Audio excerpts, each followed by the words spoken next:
बड़ी सुंदर कथा लेकर के चल रहे हैं। भगवान शिव ने नंदी का अवतार कैसे धारण किया। एक बार नारद बाबा भगवान ब्रह्मा के पास में पहुंचे हैं और ब्रह्मा से हाथ जोड़ करके प्रश्न किया है और बोले हे बाबा, जाऊं सुनन नंदी सरे और नारद कहा विधि बैने, अरे किल जायो शिवयन सते गयो तत्व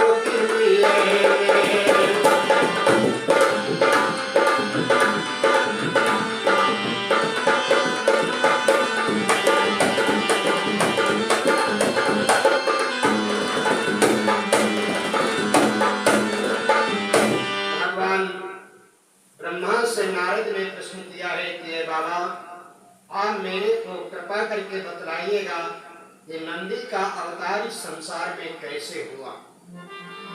कथा को आगे बढ़ाते हुए मेरे भगवत प्रेमियों भगवान ब्रह्मा नारद से कहते हैं कि बेटा, एक महात्मा थे जिनका नाम था शिला। दैव योग से उनके कोई संतान नहीं। और भाई और बहनों, संसार में जिसके संतान नहीं होती है उसको बहुत दुख होता है, क्योंकि हमारे यहाँ ऋषियों का कथन है जिस भाई बहन के संतान नहीं होती है तो ऐसा कहा जाता है कि सुनता हूँ जो प्राणी अपने जीवन में पुत्र न पाते हैं।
संसार में जिस भाई बहन के संतान नहीं होती है वो स्वयं तो नरक को जाता ही है और साथ में अपने पुरखों को भी नरक में लेकर के जाता है।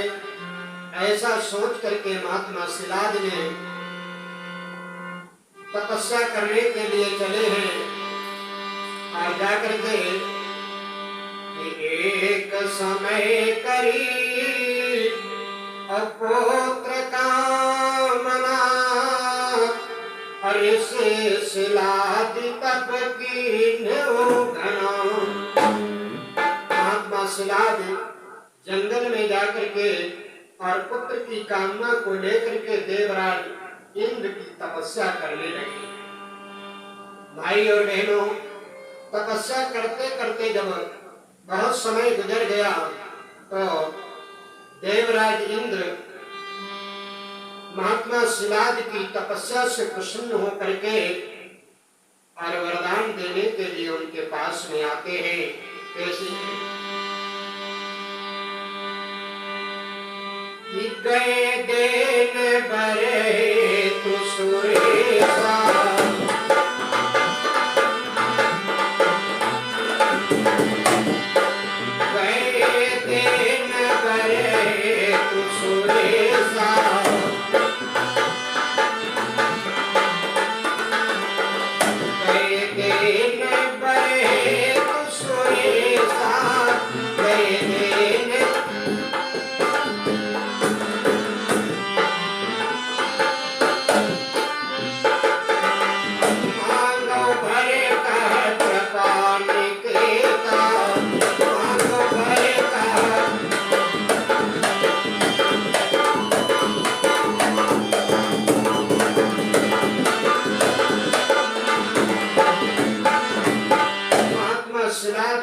तपस्या से प्रसन्न होकर के देवराज इंद्र वरदान देने के लिए महात्मा के समक्ष प्रकट हुए और कहने लगे हैं, महात्मा जी, हम आपकी भक्ति से अति प्रसन्न हैं, तुम हमसे वरदान मांग लो। भाई और बहनों, महात्मा शिलाद ने आंखें खोली और सामने जब देवराज इंद्र को देखा है तो हाथ जोड़ करके महात्मा जी कहने लगे हैं, हे देवराज जी, अगर आप मेरे से प्रसन्न हैं तो आप मेरे को बहुत सुंदर पुत्र देने की कृपा करें। लेकिन अच्छा, एक बात, जहां पर हमारे हिंदी जगत में कुछ शब्द ऐसे हैं जिनको जब कोई लगा देता है तब कोई न कोई शंका उत्पन्न हो जाती है, जैसे लेकिन, किंतु, परंतु आदि आदि ऐसे शब्द जब लग जाएं तब समझ लीजिएगा कि वहां पर कोई राज छुपा हुआ है। महात्मा शिलाद ने देवराज इंद्र से कहा, आप मेरे को पुत्र का वरदान दीजिएगा, लेकिन मतलब इंद्र कहने लगे, ईश्वर, मैंने आपकी बात को समझा नहीं। तो महात्मा शिलाद कहने लगे, पुत्र तू मेरे घर में उत्पन्न हो, लेकिन स्तुति विनय अलोक मुनि कीन्हा, मैं तो बिन मांगी सुत लीना।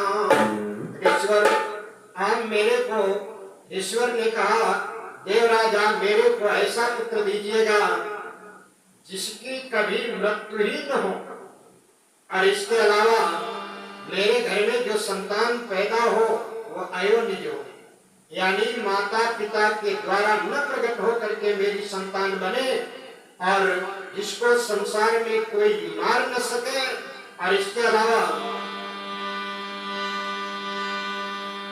अलावा जिसका यश भगवान शंकर और ब्रह्मा के समान हो। भाई बहनों, ऐसा जब पुत्र की कामना देवराज इंद्र के सामने महात्मा शिलाद ने किया है तो देवराज इंद्र कहने लगे हैं, ईश्वर, ऐसी संतान तो हम आपको नहीं दे सकते, और मेरी तो बात ही छोड़ दीजिएगा। मैं फिरंती अरूप विष्णु महाना, बोले ईश्वर, हमारी तो बात छोड़ दीजिएगा, ब्रह्मा जी और भगवान विष्णु भी आपको ऐसा पुत्र नहीं दे सकते जैसे पुत्र की तुमने मेरे से कामना की है। कि मैं फिरंती अरूप विष्णु महाना, सकै न गए सुते जगत जाना।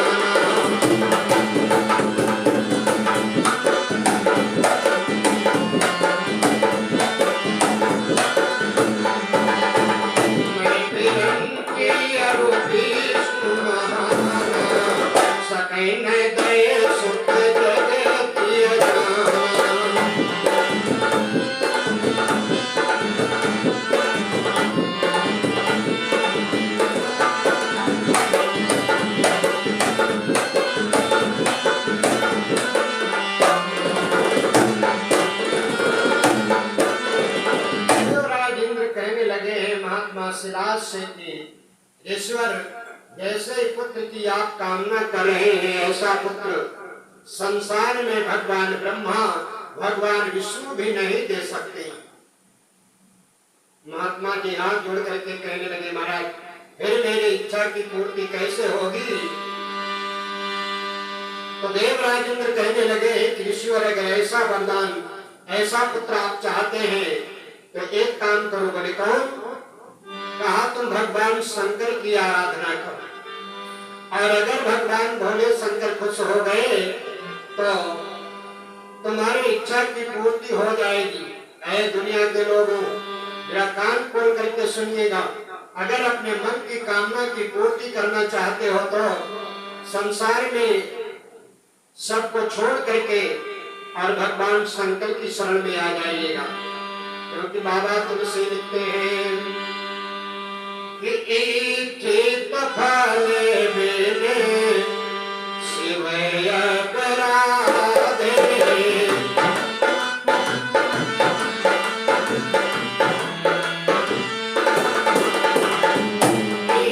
चित फल बिने शिव अपराधे।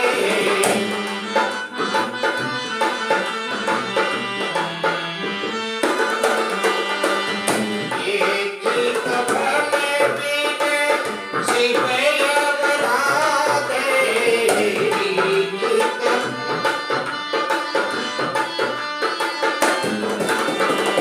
लहैन कोटि कोटि जप साधे। लहैन कोटि।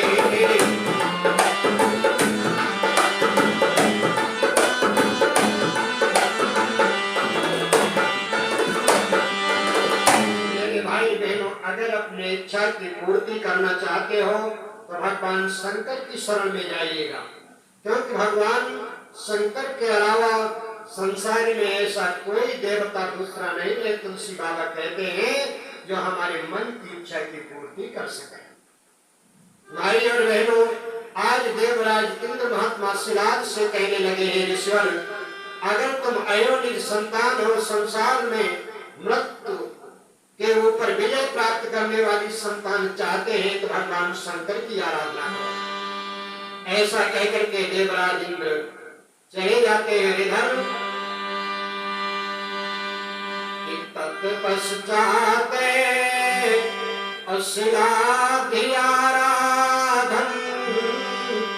असहस बरस शिव कर तर साधन।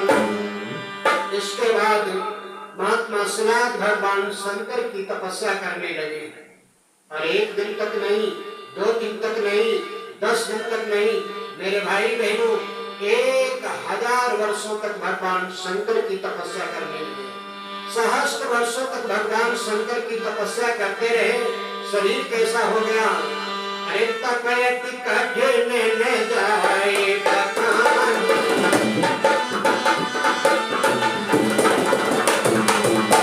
तपयत कठिन न जाए बखान।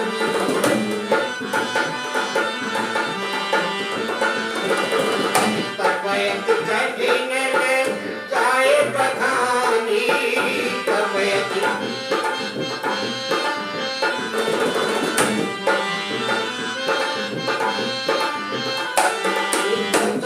मान श्रेष्ठी में विवेकानी।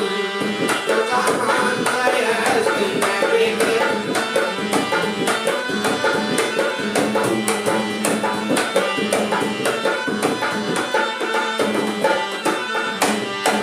महात्मा शिलाद ने भगवान शंकर की ऐसी घोर आराधना किया है, सहस्त्र है वर्षों तक। तो तपस्या करते करते सारा शरीर उनका क्षीण हो गया, शरीर जर्जर हो गया, केवल शरीर में हड्डियों का एक ढांचा बचा हुआ है। अब जब ऐसी कठोर तपस्या महात्मा शिलाद ने भगवान शंकर की है, तो मेरे प्यारे भाई बहनों, भगवान शंकर भी महात्मा जी की तपस्या से प्रसन्न हो गए, और प्रसन्न होकर के भय प्रसन्न शिव रूप दिखावा। सूर्य अधिपति बारे तेने बुलावा।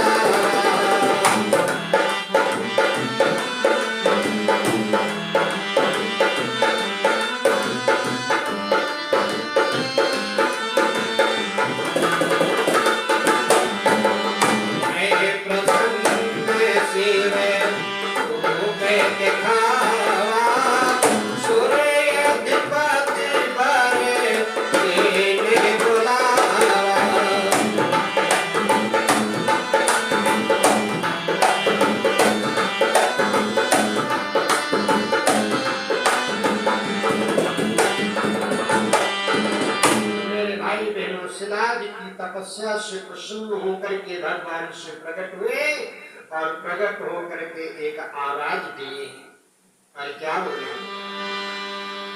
ऐ भक्तराज, हम तुम्हारी भक्ति से अति प्रसन्न हैं, आंखें खोलो।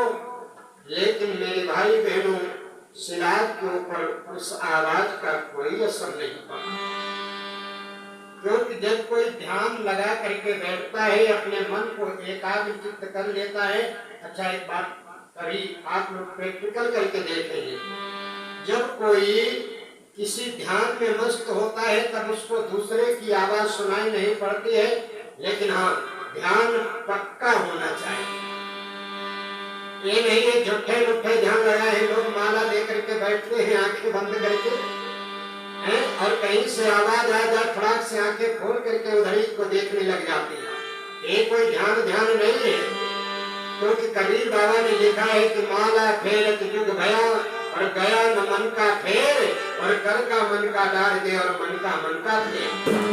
ऐसे माला करने से कोई फायदा नहीं है। इसलिए मेरे भाई बहनों, अगर ध्यान हो तो ध्यान एकदम से पक्का होना चाहिए। महात्मा सिलाज भगवान शंकर के ध्यान में मस्त थे। बाबा ने आवाज लगाया, हे भक्तराज, हम तुम्हारी भक्ति से प्रसन्न हो, तुम हमसे कोई वरदान मांगो। लेकिन आवाज ही उनके कानों में नहीं सुनाई दी, और जब नहीं सुनाई दी तो लीन समाधि असलादि महाना सुनी न जो बाणी जग जाना। जो भगवान शंकर ने आवाज दिया है, उस आवाज को महात्मा सिलाज ने नहीं सुन पाया, नहीं सुना। और जब नहीं सुना है तो भगवान शंकर महात्मा सिलाज के पास में गए और जाकर के क्या किया है कि शिव निज करने जब ऐसो करे सा नैन खोली लखी मंदिर हरे सा।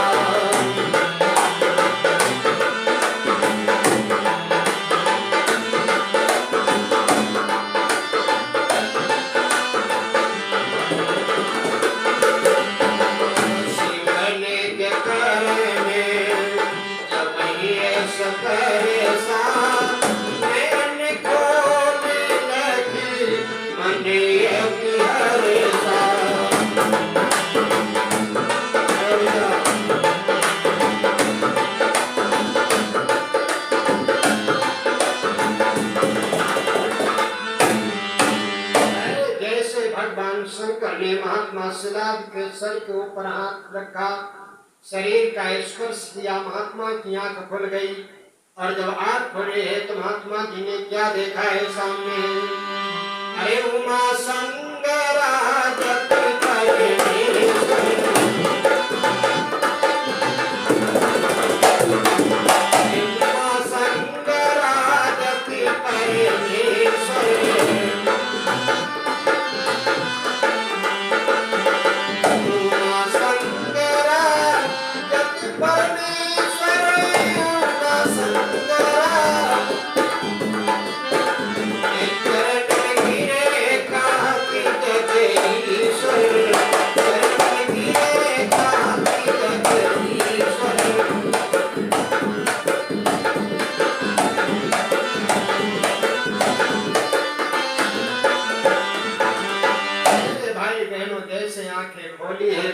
शंकर ने महात्मा सिलाज के शरीर का स्पर्श किया तो महात्मा जी की जो ध्यान समाधि लगी हुई थी वो टूट गई।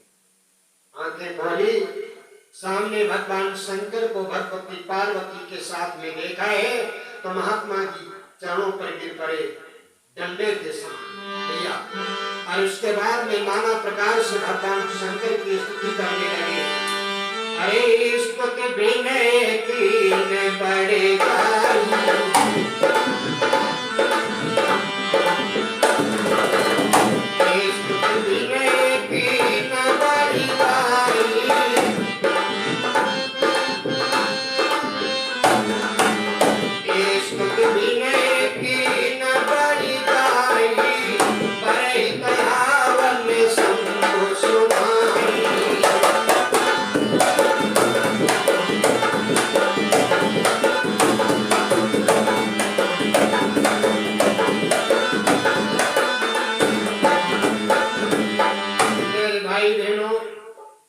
भगवान शंकर की महात्मा शिलाद ने नाना प्रकार से वंदना किया है।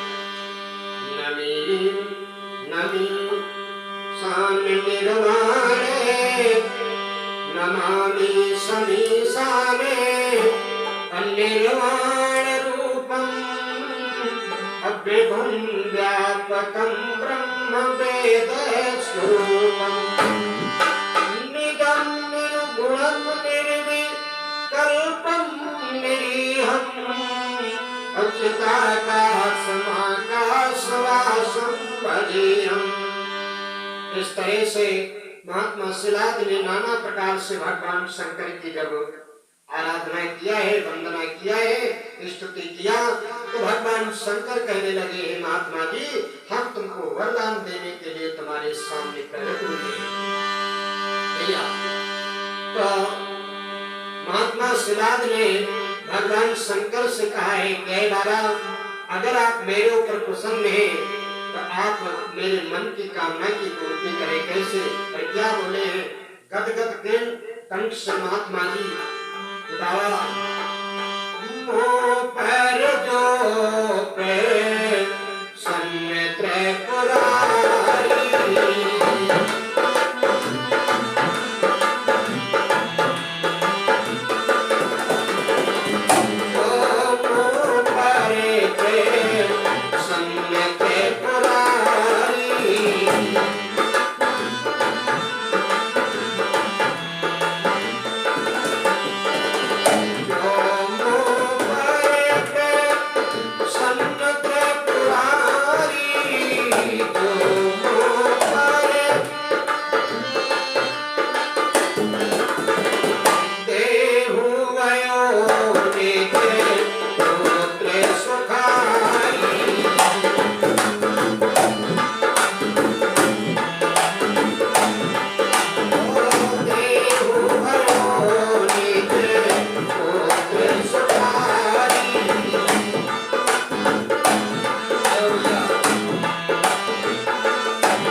भगवान शंकर से भी कह दिया। कहने लगे, बाबा, अगर आप मेरे से प्रसन्न हैं तो मेरे को पुत्र दीजिएगा, वो भी अयोनिज हो। माई बाप से न उत्पन्न हो करके मेरे को पुत्र दे दीजिएगा। अब ये तो बड़े आश्चर्य की बात है, संसार में पुत्र उत्पन्न होता है तो माई बाप के द्वारा। ऐ दुनिया के लोगों, क्या तुमने देखा है कि आसमान से बालक गिरते हैं, जमीन से निकलते हैं, पहाड़ को फोड़ करके निकलते हैं? लेकिन यहाँ पर महात्मा शिलाद कह रहे हैं, माता पिता के द्वारा न उत्पन्न हो करके मेरे को अयोनिज पुत्र आप दीजिएगा। और इसके अलावा दूसरी और बात कह दी है, कौन? मृत्यु रहित जय त्रिभुवन जाने। दूसरा वरदान कहने लगे, बाबा, जो मेरे को आप पुत्र दीजिएगा अयोनिज, वो मृत्यु के ऊपर विजय प्राप्त किए हो। मृत्यु रहित जय त्रिभुवन जाने शंकर महादेव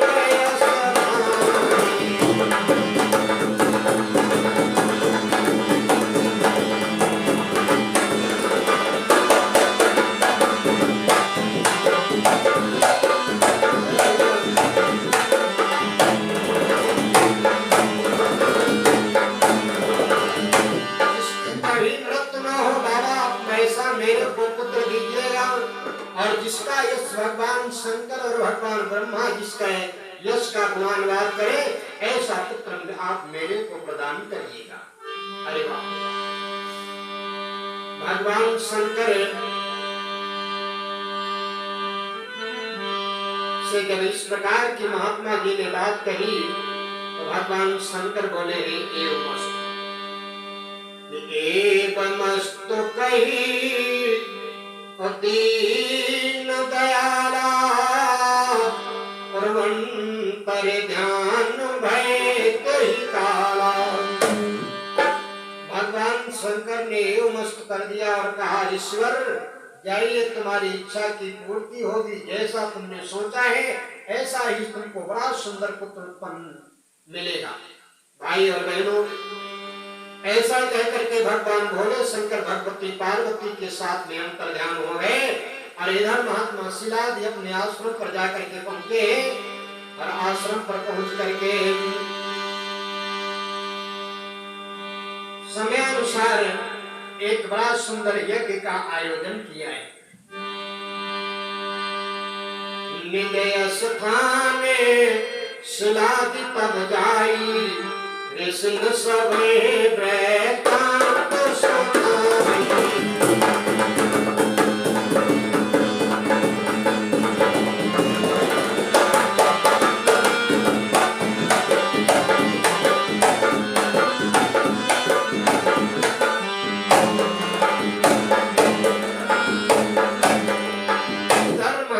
शिलादि अपने आश्रम पर जाकर के पहुंचे हैं। आसपास जितने भी महात्मा थे उन महात्माओं को बुलाए हैं और बुला करके सारी बात कही जो भगवान शंकर ने महात्मा शिलादि से कहा था। महात्माओं की आज्ञा को लेकर के पा करके ऋषियों की राय से महात्मा शिलादि ने एक बड़े सुंदर यज्ञ का आयोजन किया है। और जब यज्ञ का आयोजन किया और वेदी विधान के द्वारा जब यज्ञ संपन्न हुआ है तो मेरे भाई बहनों, उस यज्ञ कुंड से एक बहुत सुंदर देदीप्यमान पुत्र प्रकट हुआ। और जब वो पुत्र प्रकट हुआ है तो आसमान से देवताओं ने अरे सुरन प्रसून बहुत बरसाए,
पुष्पों की वर्षा कर रहे हैं। अपनी अपनी नारियों के साथ में सारे देव महात्मा जी के आश्रम पे यहाँ पर आए हैं। भगवान विष्णु भी आए, अच्छा, और इसके अलावा भगवान शंकर भी आए उस बालक को देखने के लिए। भगवती पार्वती ने आकर के आए अंबिका अब करी सुच गए, अब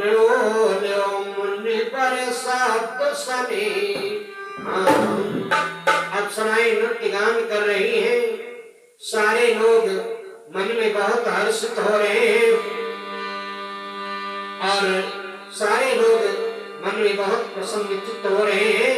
इधर भगवान शंकर भगवती पार्वती के साथ में स्तोत्र मंत्रों के द्वारा मेरे भगवत प्रेमियों उस बालक का स्तुति किया है। और स्तुति कर करके, क्योंकि जिस समय वो बालक उत्पन्न हुआ है उस हवन कुंड से उस समय उसके 4 भुजाएं थी और 3 नेत्र थे। सर के ऊपर बड़ी सुंदर सुंदर जटाएं थी। ऐसा विकट स्वरूप था उस बालक का जो महात्मा शिलादि के यहाँ यज्ञ के द्वारा उत्पन्न हुआ। चतुर्भुजा अरे नेत्र तीन लखी जटा मुकुट सुंदर शरीर लखी। बड़ा सुंदर शरीर, चतुर्भुज शरीर था। पिता ने देखा, अरे पिता प्रगट अति दीन प्रशंसा, पिता प्रगट अति दीन प्रशंसा, पिता प्रगट अति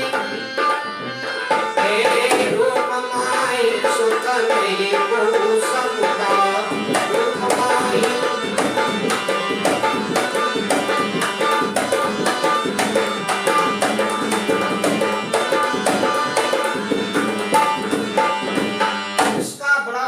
स्वरूप था जिसके समान दुनिया में कोई बालक नहीं था। ऐसा सुंदर स्वरूपवान बालक महात्मा की यज्ञ से उत्पन्न हुआ। चार भुजाएं थी, बड़े सुंदर सुंदर अस्त्र शस्त्र लिए थे। कैसे? लिए त्रिशूल शस्त्र सब धारे,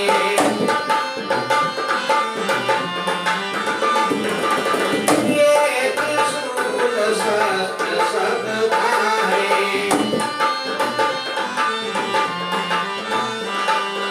लिए स्वरूप लिए त्रिशूल शस्त्र सब धारे, प्रगट प्रणम्य महान सुखारे।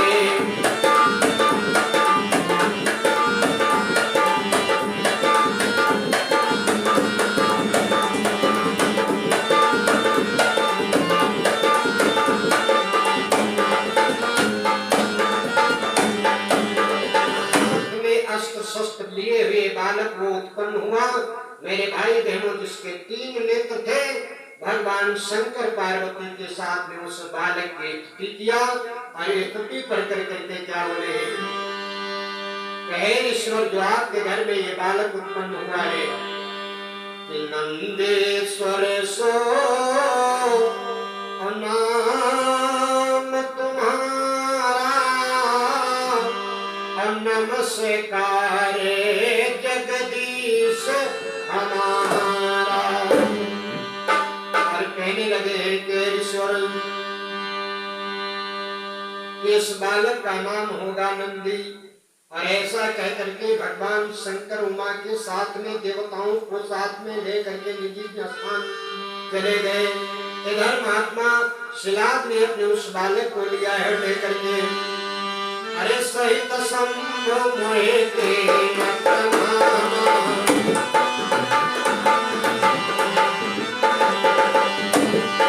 सहित शंभु मोहि कीन प्रणामा, हरण कुटी गए निज विश्रामा, कुटी गए निज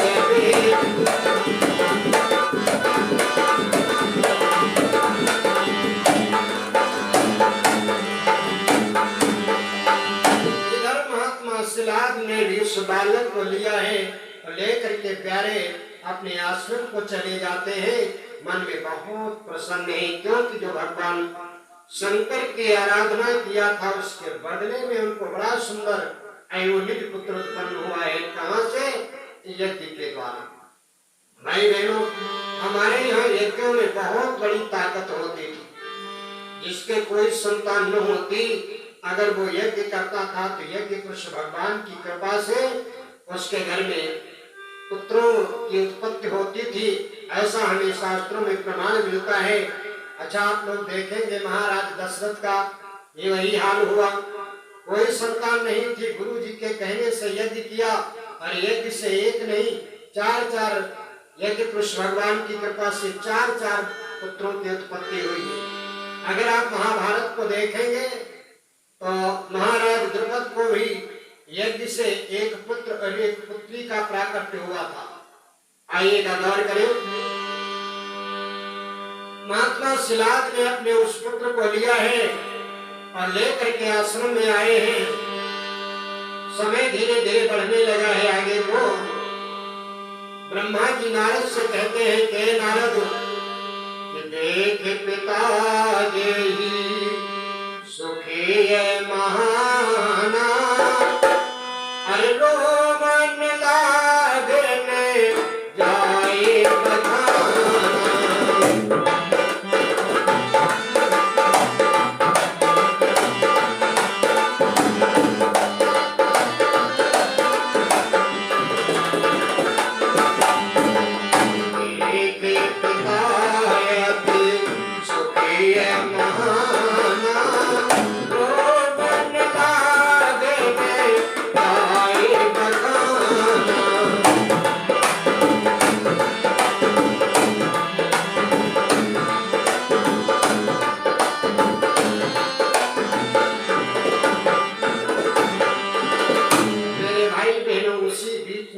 और घटना घट गई।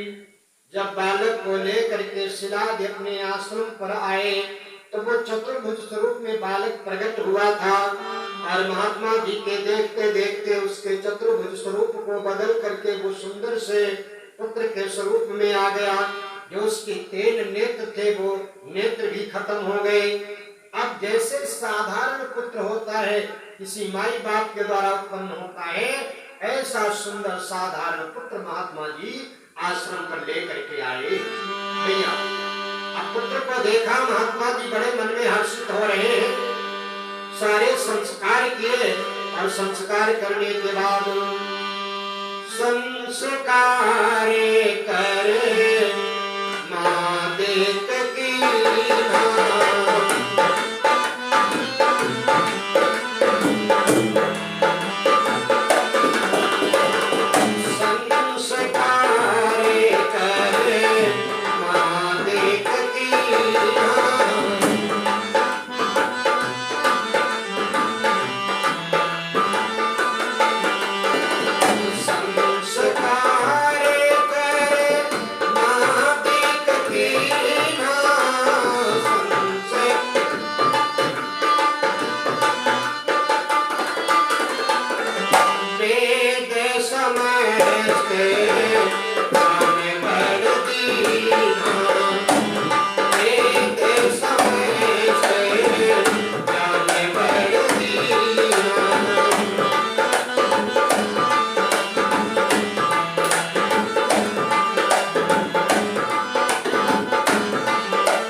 संस्कार उस बालक के लिए नामकरण करने का जब समय आया है तो महात्मा जी ने नामकरण दिन नाम धरावा, नामकरण दिन नाम धरावा, नंदीश्वर देहि नाम बतावा।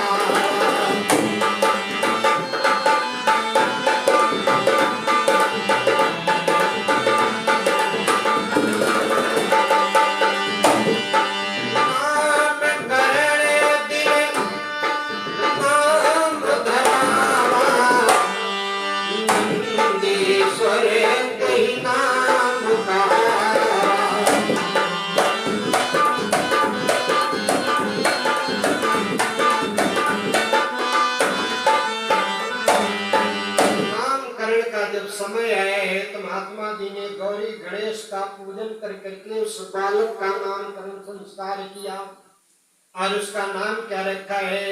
नंदीश्वर, नंदी नाम रखा। नाम रखने के तत्पश्चात सारे संस्कार करके महात्मा शिलाद ने उस बालक को सांगोपांग सर्वस्त्र शास्त्र पढ़ाए और शास्त्रों का, उपनिषदों का और वेदों का ज्ञान उस बालक को दिया। बालक धीरे धीरे महात्मा शिलाद के आश्रम पर बच्चों के साथ में खेल रहा है। भाई बहनों, समय आगे को बढ़ा। जिस समय धीरे धीरे बालक 10 साल का हुआ, इधर भगवान शंकर ने मित्र और वरुण नामक 2 महात्माओं को बुलाया है कैलाश पर और बुला करके उन दोनों महात्माओं से कहा कि हे बाबा, अब तुम दोनों लोग महात्मा शिलाद के आश्रम पर चले जाओ और जाकर के उसके बालक नंदी का भविष्य बतलाओ और जाकर के बता देना कि तुम्हारे बालक की आयु शेष 1 साल की रह गई है। भगवान शिव की आज्ञा को पा करके मित्र और वरुण नाम के दोनों महात्मा शिलाद महाराज के आश्रम के ऊपर आए हुए हैं उस बालक को देखने के लिए। और आकर के मित्र वरुण देखने आए,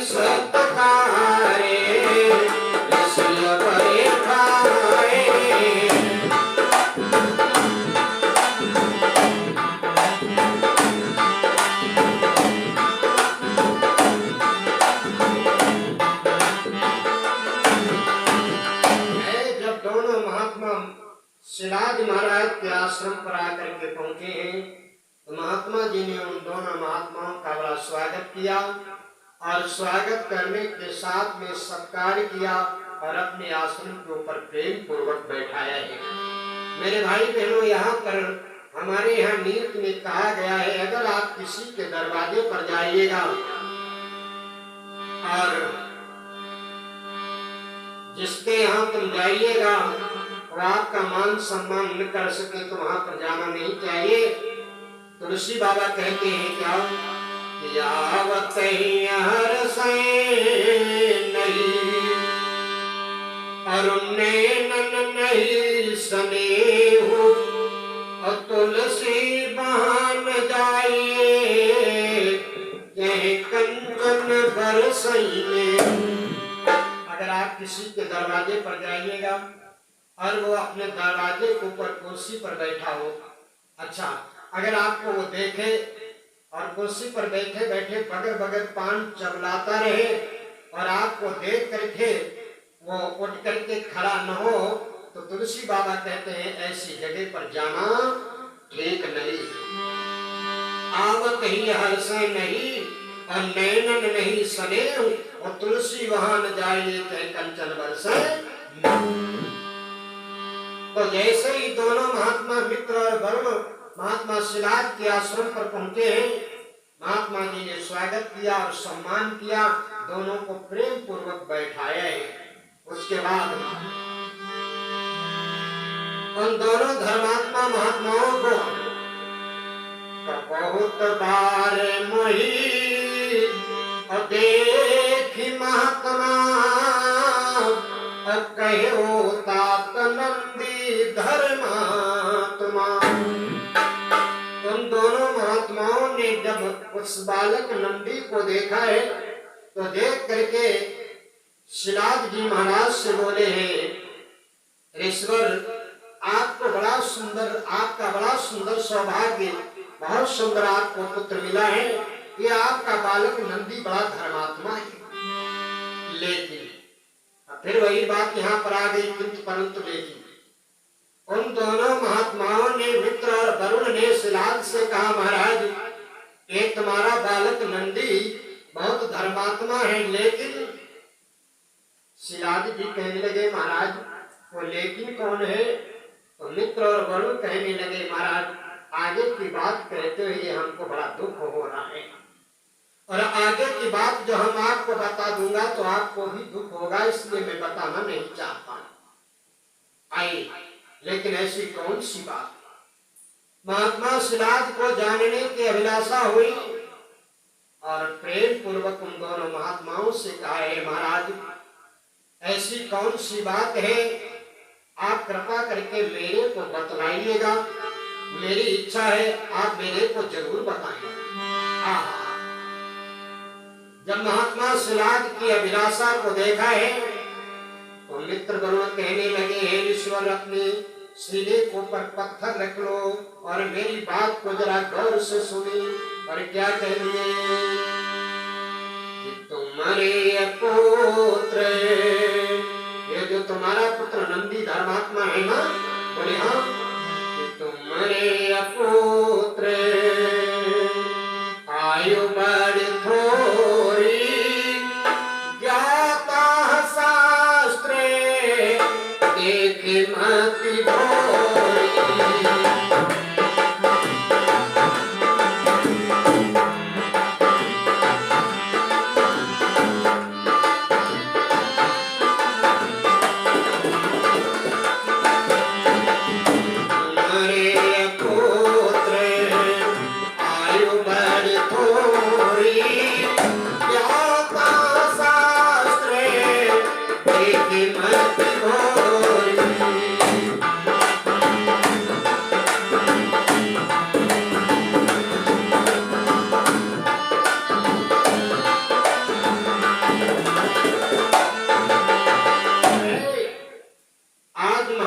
सिराज से कह दिया है कि ऐ ऋषिवरी, ये तुम्हारा पुत्र नंदी बड़ा धर्मात्मा है, लेकिन इस बालक की आयु केवल 1 साल शेष बची हुई है।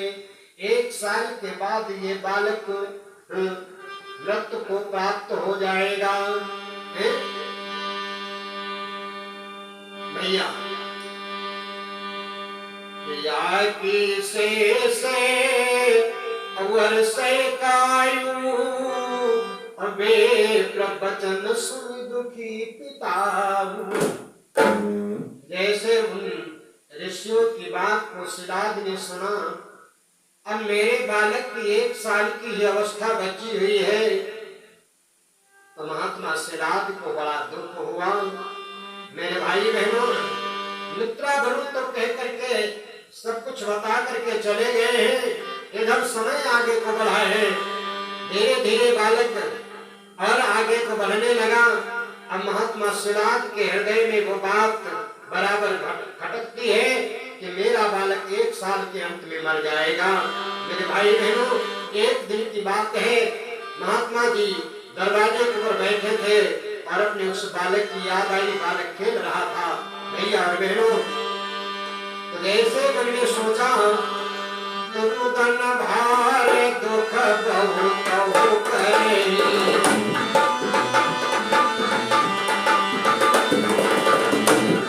भार दुख बहु करे,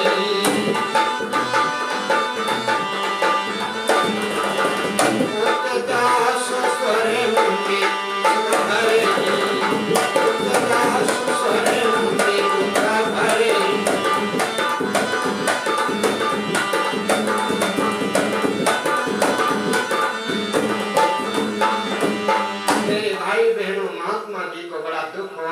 पिता को 1 साल के बाद में ये मेरा बालक मर जाएगा, इसलिए कि मरण समाने लखिते पितु देवा,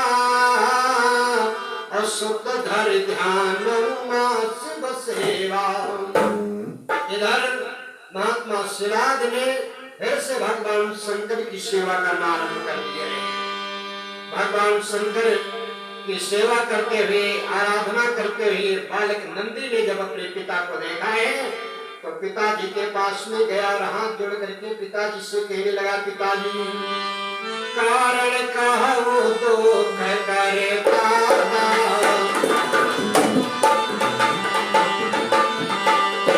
कारण कहूँ दुख करता,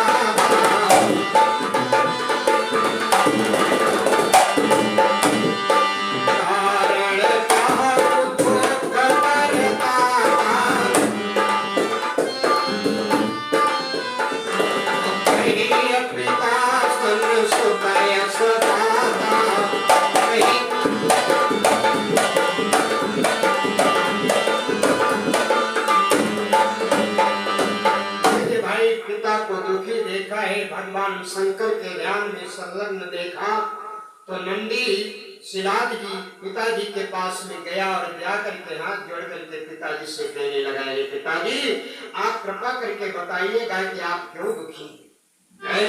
और क्या बोला है? कारण का वो दुख करता हे पिता, इस दुख का कारण बताओ। कौन सा दुख आपको व्याप्त है जिस दुख से आप दुखी हैं? कौन दुख मोहे कहु सुनाई, अल्प मृत्यु पितु तब ही बताई। बार बार पुत्र के पूछने पर पिता ने कहा, बेटा तेरी अल्प मृत्यु है, इस अल्प मृत्यु के कारण ही मैं दुखी हूँ, 1 साल के अंदर तू मर जाएगा। है ऐसा पिता ने कहा तो सुनि पितु सने बोले सुत भाई,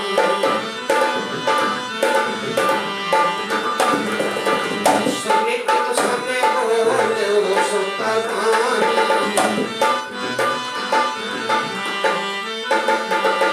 सुनि पितु सने बोले सुत भाई,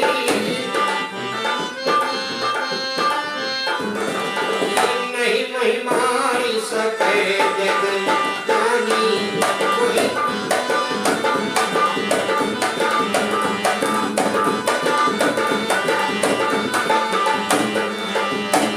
उस बालक ने पिता को सांत्वना दिया और सांत्वना दे करके पिताजी से कहने लगा, पिताजी ऐसा कोई संसार में है ही नहीं जो मेरे को मार सके। अच्छा कोई नहीं है दानव यक्ष काल बहुतेरे, मही बद सकई न जगत घनेरे। मेरे को दानव यक्ष कोई भी मेरे को मार नहीं सकता है। शपथ कहूँ मैं पितु कर खाई, और वचन सत्य नहीं प्रीत दृढ़।